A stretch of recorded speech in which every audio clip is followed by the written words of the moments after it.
சென்னையில் உள்ள கூவம், அடையார் ஆகிய இரு நதிகளும் வெள்ளப்பெருக்கில் சேரும் சகதியும் இல்லாமல் தூய்மையாக காட்சியளிக்கின்றன.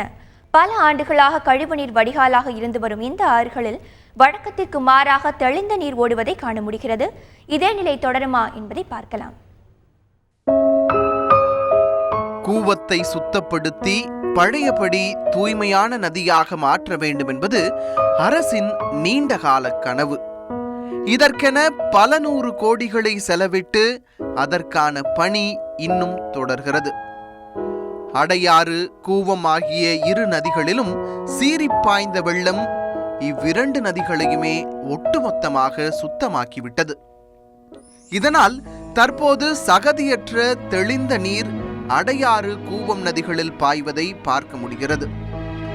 இந்த காட்சி திரைப்படத்தில் வரும் பழைய சென்னையை பார்ப்பது போல் இருக்கிறது.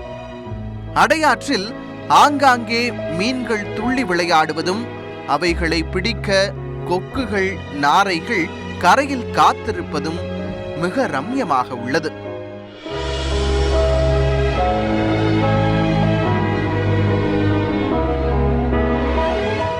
அடையாறு, கூவம் நதிகளின் தற்போதைய பொலிவு சிறிது காலத்திற்கு மட்டும்தான் நீடிக்கும் என வல்லுநர்கள் கூறுகின்றனர்.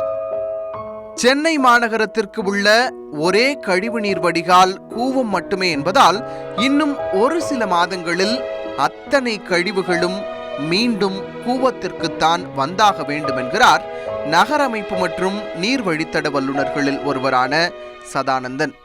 வடிகாலாகவே வச்சு அந்த வடிகால் சரியான முறையில் திட்டமிட்டு அதை தொழில்நுட்ப ரீதியாக அதை வடிகட்டி அதை கடலுக்கு நம்ம கொடுத்து போனாக்க கண்டிப்பாக சென்னை சிட்டிக்கு ஒரு ரிலீஃப் கிடைக்கும்.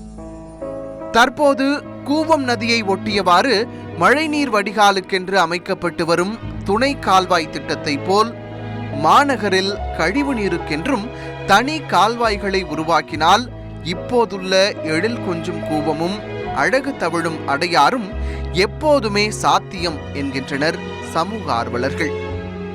இந்த டொமஸ்டிக் சீவேஜ் வாட்டரையும் இந்த ஆற்றுக்குள்ளே விடாமல் அதுக்கு தனியாக ஒரு செப்பரேட் கெனால் அரசாங்கம் கொண்டு வந்ததுன்னா அது கண்டிப்பாக அந்த ஆற்றுக்குள்ளே போகாது. ஸோ ஆற்றுக்குள்ளே போகலைனாலே நம்ம இந்த ஆற்று காப்பாற்றிடலாம். இந்த மழை நமக்கு வரமாக இந்த ஆறெல்லாம் க்ளீன் பண்ணி விட்டுருச்சு. சென்னையில் ஓடும் அடையாறு மற்றும் கூவம் ஆற்றினை பழையபடி நதியாகவே ஆக்குவதா அல்லது கழிவுநீர் வடிகாலாகவே பயன்படுத்துவதா என்ற இருவேறு கருத்துக்கள் இருந்து வரும் நிலையில், எப்படி இருந்தாலும் இயற்கையாகவே தூய்மையாகி இருக்கிற இந்த ஆறுகளை மீண்டும் மாசுபடாமல் பாதுகாக்க வேண்டும் என்பதுதான் பொதுவான கோரிக்கை. தந்தி டிவி செய்திகளுக்காக ஒளிப்பதிவாளர் லுகாசுடன் எழிலரசன்.